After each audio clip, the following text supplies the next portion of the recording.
il y a ce moment précis, entre le sommeil et l'éveil, où tout semble encore possible. Le silence de la pièce, la tiédeur du lit, le battement discret de votre cœur qui vous dit que vous êtes encore là.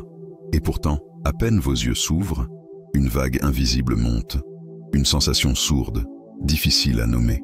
Ce n'est pas une douleur franche, mais un poids, une fatigue qui ne vient pas du corps, un engourdissement intérieur, comme si l'âme elle-même refusait de se lever. Vous vouliez commencer la journée avec clarté, mais déjà, vos pensées vous précèdent. Elles vous bousculent, elles murmurent des urgences, des manques, des doutes. Et vous voilà là, à lutter contre l'invisible avant même d'avoir mis un pied au sol. Ce que vous ressentez, beaucoup le vivent. Ce réveil intérieur, étouffé par des gestes devenus mécaniques, une routine sans âme, répétée sans présence. Vous vous levez, vous vous habillez, vous mangez, mais à l'intérieur, rien ne bouge vraiment. Vous n'avancez pas, vous fuyez. Vous ne construisez pas, vous répétez. Et pourtant, au fond, un désir vous habite. Il est discret, mais il ne vous quitte jamais. Ce désir de transformer ces premières minutes, de ne plus les vivre en spectateur, mais en sculpteur, de façonner le matin au lieu de le subir, de poser une intention avant que le monde n'impose la sienne. Sénèque écrivait « Un jour négligé à l'aube est comme une cité abandonnée avant l'ennemi, déjà en ruine. Chaque matin où vous vous oubliez, où vous laissez l'extérieur prendre le dessus, c'est un matin où votre forteresse intérieure s'effrite. Non pas bruyamment, mais subtilement. Et c'est bien là le piège. On ne voit pas ce qu'on perd, jusqu'à ce qu'il soit trop tard, jusqu'à ce que le silence devienne vide, et non refuge, jusqu'à ce que chaque matin ressemble au précédent, sans lumière ni élan. Mais vous pouvez reprendre ce pouvoir. Il ne s'agit pas de magie, ni de révolution soudaine. Il s'agit d'intention, d'un souffle, d'un regard tourné vers l'intérieur. Épictète disait « Ne laissez pas vos premières impressions du matin modeler toute la journée, mais façonnez-les par votre intention. » C'est là que commence la transformation, non dans l'action frénétique, mais dans l'orientation, dans cette minute sacrée où vous choisissez comment vous allez rencontrer la vie, plutôt que de la laisser vous emporter. Alors posez-vous, écoutez ce qu'il reste de silence en vous. Il n'est pas vide, il est plein de possibles. Il contient tout ce que vous avez été et tout ce que vous pouvez encore devenir. Le matin n'est pas une contrainte, c'est un seuil. Et aujourd'hui, peut-être vous êtes prêt à le franchir autrement, non pas en courant, mais en conscience. Non pas pour répondre au monde, mais pour y répondre avec force, avec calme, avec présence. Il y a cette habitude devenue presque universelle, si banale qu'on n'y prête plus attention. Ouvrir les yeux et immédiatement attraper le téléphone, avant même de respirer, avant même d'être réellement revenu à soi. On plonge dans les notifications, les messages, les nouvelles du monde, et, sans s'en rendre compte, on cède déjà une part précieuse de notre calme. On donne la priorité à l'extérieur, avant même d'avoir accueilli l'intérieur. Ce geste, si anodin, conditionne pourtant tout le reste. Il déclare à l'univers « Ma paix dépend de ce que je vais lire ». Et dans ce pacte silencieux, une aliénation naît. L'anxiété ne commence pas toujours par un événement grave. Elle commence souvent par ces petites morsures matinales. Un message non répondu, une information négative, un commentaire passif-agressif sur les réseaux. Et voilà que l'esprit, encore fragile du sommeil, est déjà agressé. Votre espace intérieur devient champ de bataille. Et la journée n'a même pas commencé. On croit que rester informé, connecté, c'est se préparer. Mais souvent, ce n'est pas de préparation qu'il s'agit. C'est d'invasion. Une invasion douce, mais constante. Sénèque, dans sa sagesse intemporelle, nous rappelle que la liberté commence quand l'esprit refuse d'obéir à chaque impulsion. Ce que cela signifie, dans notre monde moderne, c'est qu'un simple geste, repousser de 10 minutes l'ouverture de l'écran, peut être un acte de résistance, un acte de dignité. Ces 10 minutes, ce sont vos premières, vos plus pures. Elles ne devraient appartenir à personne d'autre qu'à vous, à votre souffle, à votre corps, à votre intention. Alors que faire dans ce court laps de temps? Rien d'extraordinaire, mais quelque chose de vrai. Respirez, ressentez le poids de votre corps, posez une main sur votre cœur, écoutez, il bat, il est là, vous êtes vivant, et c'est cela, l'essentiel, pas ce que vous avez manqué en ligne, mais ce que vous risquez de manquer en vous, si vous vous oubliez. Imaginez un portail, à l'entrée de votre monde intérieur. Ce portail peut rester ouvert, prêt à tout accueillir sans discernement, ou vous pouvez le fermer doucement, juste un instant, pour que ce qui entre soit filtré, pour que ce qui se pose en vous mérite d'y demeurer. Le smartphone, ce n'est pas l'ennemi. C'est l'usage que nous en faisons, sans conscience, qui nous blesse. Le matin, plus que tout autre moment, mérite un seuil sacré. En choisissant de commencer votre journée sans écran, vous ne vous déconnectez pas du monde. Vous vous reconnectez à vous. Et c'est cette présence, cette encre silencieuse, qui vous donne la force de rencontrer le monde avec lucidité, avec calme, avec souveraineté. Ce n'est pas un luxe, c'est une hygiène de l'âme. Et chaque matin où vous choisissez cela, vous vous rappelez que votre paix est un choix, pas une réaction. Le matin, tout semble paisible, le silence de la maison, la lumière douce. Et pourtant, quelque part en vous, une tension s'installe.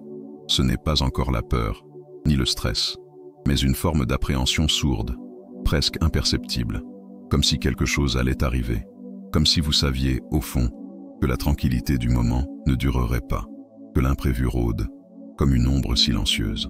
Et souvent, il suffit d'un mot, d'un mail, d'un regard, pour que cette ombre se matérialise, et que le calme du matin se brise d'un coup. C'est là que beaucoup tombent, non parce que la journée est objectivement plus difficile qu'hier, mais parce qu'ils y entrent sans armure, ils y entrent nus. Ils oublient que la vie n'attend pas qu'on soit prêt, qu'elle frappe parfois dès les premières heures, qu'elle ne demande jamais la permission. Et alors, chaque obstacle devient un choc, chaque détour, une menace, chaque imprévu, une agression, non parce qu'il est insurmontable, mais parce qu'il n'était pas anticipé. Sénèque, encore une fois, éclaire notre époque depuis la sienne. Il écrivait « Prévoir l'orage, c'est déjà le désarmer ». La préméditation des défis n'est pas un pessimisme. C'est un réalisme serein. C'est le choix de ne pas être surpris, de ne pas être pris au piège, de ne pas réagir, mais de répondre. C'est une posture intérieure, une lucidité bienveillante qui regarde le jour en face et dit « Je sais que tu ne seras pas facile, et je viens quand même, préparé. » Concrètement, cela peut être simple. Avant même de sortir du lit, prenez un instant, fermez les yeux. Imaginez 3 possibles contrariétés de la journée. Une critique, un retard, une mauvaise nouvelle. Puis, visualisez votre réponse. Non pas idéale, mais alignée. Respirez et sentez la différence. Vous n'êtes plus à la merci, vous êtes à la manœuvre. Vous ne subissez plus l'événement, vous le traversez. Avec calme, pensez à un cavalier. Avant de monter en selle, il vérifie son équipement. Il ne part pas au galop les yeux fermés. Il anticipe, il ajuste, il écoute, il se connecte à son cheval, et seulement ensuite, il s'élance. Votre esprit est ce cavalier, votre journée, ce cheval parfois indompté, et votre armure intérieure, ce sont ces quelques minutes de préméditation. Courte, mais décisive. Il ne s'agit pas de tout prévoir, il s'agit d'ouvrir un espace, pour que, lorsque le réel frappe, il ne frappe pas un mur fragile, mais une conscience stable. Le calme ne vient pas toujours du silence. Parfois, il vient de la préparation, de ce petit moment de lucidité où l'on s'équipe, non contre le monde, mais pour mieux le rencontrer. Et si vous commencez à le faire chaque matin, vous découvrirez une force discrète, celle de ne plus être surpris, celle de ne plus être déstabilisé, celle d'un esprit prêt, silencieux, mais prêt. Il y a des matins où tout semble aller normalement. Pas de catastrophe, pas de conflit, pas de grande tristesse. Mais aussi, pas de lumière intérieure, pas d'élan, pas de joie subtile. Juste une forme de vide mécanique.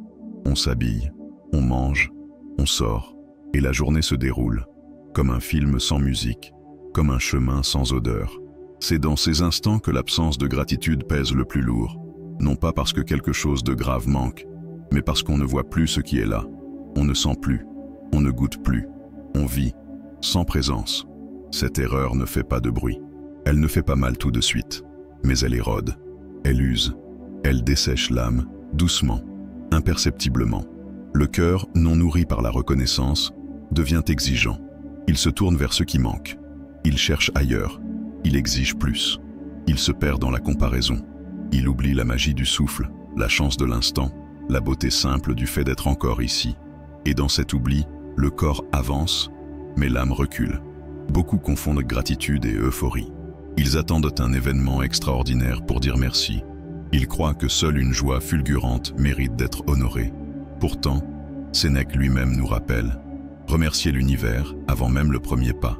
Ce n'est pas un luxe, c'est une hygiène de l'esprit, une façon de réveiller l'intérieur avant de se laisser aspirer par l'extérieur. Car ce qui n'est pas reconnu s'efface, ce qui n'est pas honoré se ferme. Le matin, notre esprit est comme une terre encore vierge. Ce qu'on y plante décide de la récolte. 3 petites graines de gratitude suffisent pour la lumière qui filtre entre les rideaux, pour ce souffle qui revient inlassablement, pour le silence, même fragile, qui vous entoure. Ces 3 reconnaissances ne sont pas naïves. Elles sont puissantes, elles enracinent, elles stabilisent, elles vous rappellent ce que vous possédez déjà, avant de courir après ce qui manque encore. Imaginez un jardin. Chaque pensée de gratitude, c'est une goutte d'eau. Chaque silence honoré, c'est une graine protégée. Et chaque reconnaissance sincère, c'est un rayon de soleil. Même un désert, nourri ainsi chaque matin, peut redevenir oasis. Votre esprit n'est pas condamné à l'aridité. Il a juste besoin de cette attention douce, de cette reconnaissance discrète, pour redevenir vivant. Commencer sa journée sans gratitude, c'est comme ouvrir les volets sans regarder le ciel. C'est comme respirer sans sentir l'air. C'est comme vivre sans voir la vie. Et cela, jour après jour, nous déconnecte de l'essentiel. Mais revenir à cette simplicité, un souffle, une lumière, une pensée paisible, c'est déjà un retour à soi, une renaissance silencieuse, une promesse que, quoi qu'il arrive ensuite, vous avez commencé du bon côté, du côté de la vie. Il y a un poids étrange, certains matins, une lourdeur discrète qui ne vient pas seulement du manque de sommeil. C'est une fatigue qui ne se repose pas, une inertie qui s'installe avant même le premier mouvement, comme si chaque geste, chaque pas, chaque pensée devait traverser un brouillard épais. Et sans qu'on s'en rende compte, on commence la journée en se traînant. Le corps est là, mais l'élan est absent. L'élan vital, celui qui donne le ton, celui qui insuffle l'énergie, celui qui donne envie. Ce n'est pas un caprice du corps, c'est un signal non entendu. Le signal du vivant qui veut circuler. Le corps, souvent, sait avant nous. Il sait quand il a besoin d'être réveillé. Pas brutalement, pas par obligation, mais par attention, par respect. Et pourtant, combien de fois restons-nous assis, figés, paralysés par l'automatisme du confort, de l'habitude ou d'une forme de résignation silencieuse? On commence à bouger seulement quand il le faut, quand le travail appelle, quand l'obligation frappe, mais jamais pour soi, jamais pour honorer ce souffle interne qui attend d'être libéré. Marc Aurèle écrivait « Le corps suit l'âme. Un geste vif appelle un esprit vif. » Cette phrase n'est pas seulement une pensée philosophique, c'est un mécanisme réel, presque biologique. Bouger, c'est réveiller la conscience, c'est dire à son esprit « Je suis là, je suis en vie, je suis prêt ». Même 5 minutes, même dans un espace réduit, un étirement, une marche lente, une respiration associée à un mouvement du bras. Peu importe, l'essentiel n'est pas la performance, mais la présence. Imaginez la glace d'un lac au matin, immobile, figée, froide, mais juste en dessous, l'eau est là, prête, vivante, en attente. Il suffit d'une fissure, d'un frémissement, et tout se remet en circulation. Votre corps est ce lac, votre énergie est cette eau. Ne laissez pas la glace devenir permanente. Ne laissez pas l'immobilité créer en vous une fatigue plus profonde que le sommeil ne peut réparer. Et il ne s'agit pas ici de discipline. Il s'agit de connexion, de reconnexion à votre vitalité, à votre dignité corporelle, à votre souffle oublié.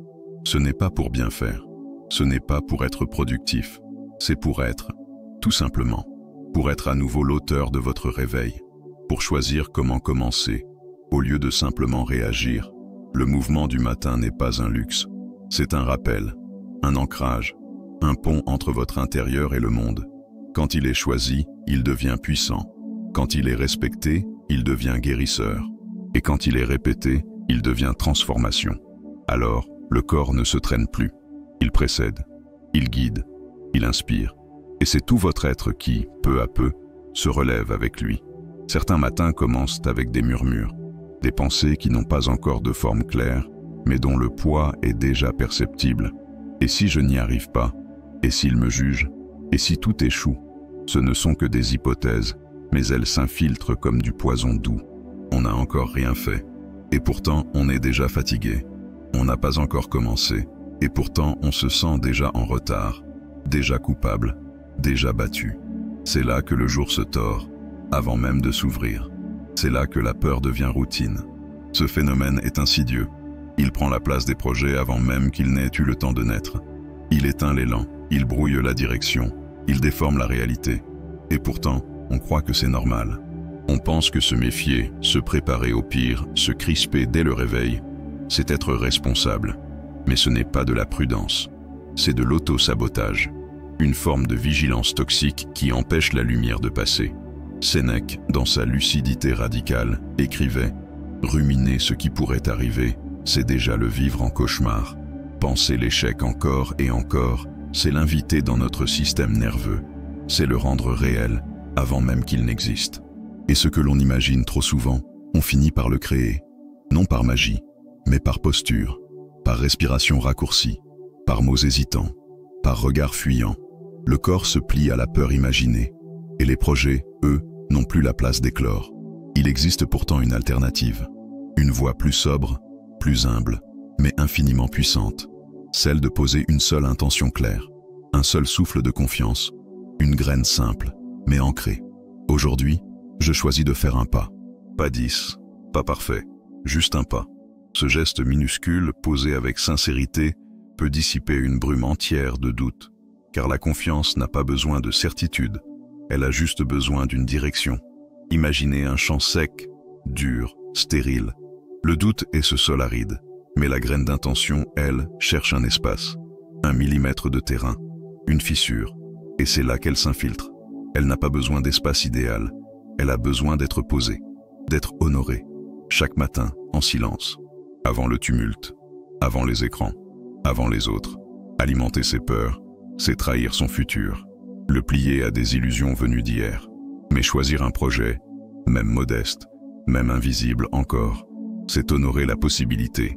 C'est dire au monde, je suis là, je tente, je choisis de vivre même dans l'incertitude.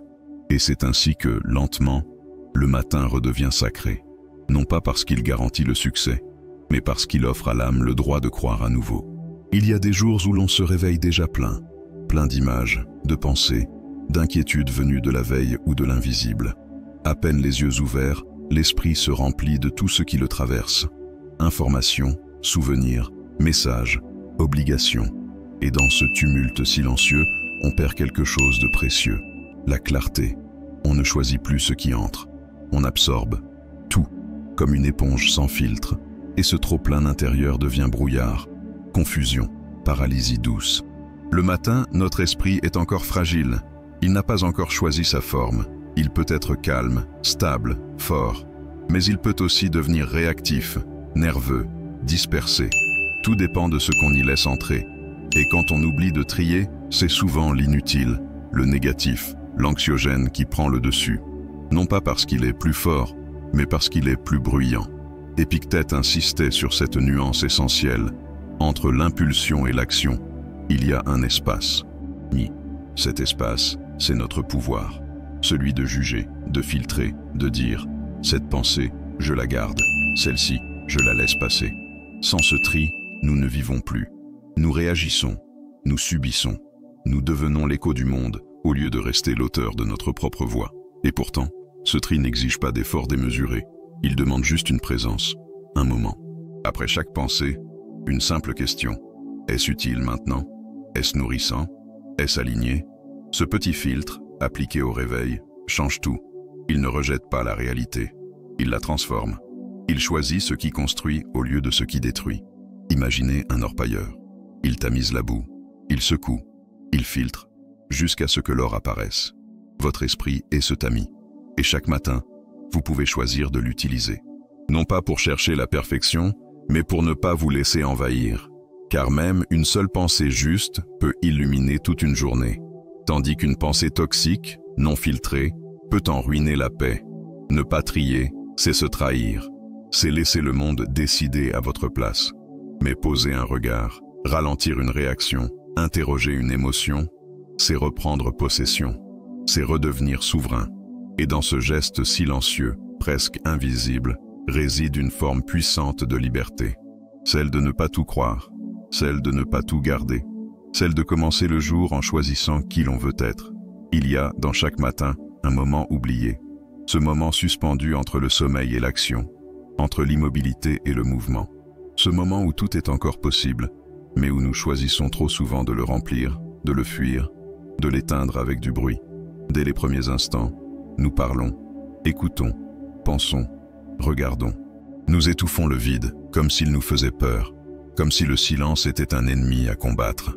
Mais le silence n'est pas vide, il est plein, plein de vérités qu'on évite, plein d'élan qu'on n'entend plus, plein de réponses qu'aucun mot ne peut formuler.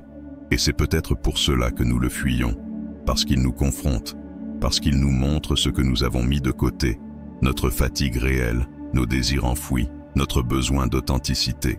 Sénèque écrivait « Le silence est la matrice où naît la clarté. Ce n'est pas en courant que l'on se retrouve, ce n'est pas en parlant qu'on entend l'essentiel, c'est en s'arrêtant, en laissant retomber la poussière des pensées, en écoutant ce qui murmure en nous, au-delà du vacarme. Le silence n'est pas un vide à combler, c'est un sol à habiter, une terre à labourer doucement, une lumière discrète qui révèle ce que l'agitation dissimule. 2 minutes, c'est tout ce qu'il faut. 2 minutes de non-faire, de non-dire, de non-pensée volontaire. S'asseoir, fermer les yeux, respirer, sentir et ne rien attendre. Juste être. Cette simple présence, ce retour à soi, ce recentrage, peut changer la texture entière d'un jour. Ce n'est pas spectaculaire, c'est fondamental. Imaginez une carafe remplie d'eau trouble. Si vous l'agitez sans cesse, rien ne s'éclaircit. Mais si vous la posez, si vous laissez le temps faire son œuvre, les particules tombent, l'eau devient limpide. Votre esprit est cette carafe. Chaque matin, avant d'agir, laissez-la reposer. Laissez le silence clarifier ce que le mouvement embrouille. Le silence ne ralentit pas votre journée. Il la prépare, il l'oriente. Il vous rappelle que vous n'êtes pas une machine, que vous êtes un être vivant, sensible, pensant, ressentant, et que votre dignité commence là, dans votre capacité à vous offrir un instant de paix, même bref, même fragile. Ce n'est pas fuir que de se taire, ce n'est pas paresser que de ne rien faire, c'est honorer, c'est reconnaître que, parfois, ce que vous ne dites pas est plus fort que ce que vous exprimez, que ce que vous n'écoutez que dans le silence est ce qui peut enfin vous guérir. Alors, chaque matin, avant le monde, offrez-vous le luxe discret du silence.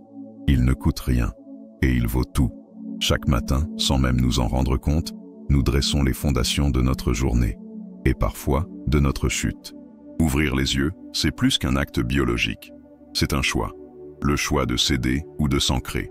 Le choix d'accueillir ou de subir.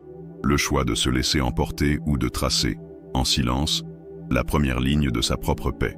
En cédant au téléphone, vous laissez les autres écrire vos premières pensées. En négligeant la préméditation, vous avancez nu dans un monde d'épines. En oubliant la gratitude, vous marchez sur l'or sans le voir. En restant immobile, vous laissez votre énergie mourir avant même le jour. En nourrissant vos peurs, vous affamez vos projets. En absorbant tout, vous vous perdez dans l'essentiel. En rejetant le silence, vous étouffez votre clarté intérieure. Chaque geste est une direction. Chaque absence de geste, une décision inconsciente. Sénèque disait « Celui qui néglige l'aurore fragilise la forteresse de son esprit ». Et il avait raison. Ce n'est pas un détail, ce que vous faites au lever. C'est une déclaration, une orientation intérieure, une posture face à vous-même, une façon de dire « Voilà ce que je vaux, voilà ce que je cultive, voilà ce que je protège ». Épictète nous murmure encore « Votre routine n'est pas une suite d'habitudes, mais la forge de votre caractère. Ce que vous répétez, vous devenez. Ce que vous laissez passer, vous forme. Ce que vous corrigez doucement, humblement, jour après jour, vous transforme. Il ne s'agit pas de devenir parfait.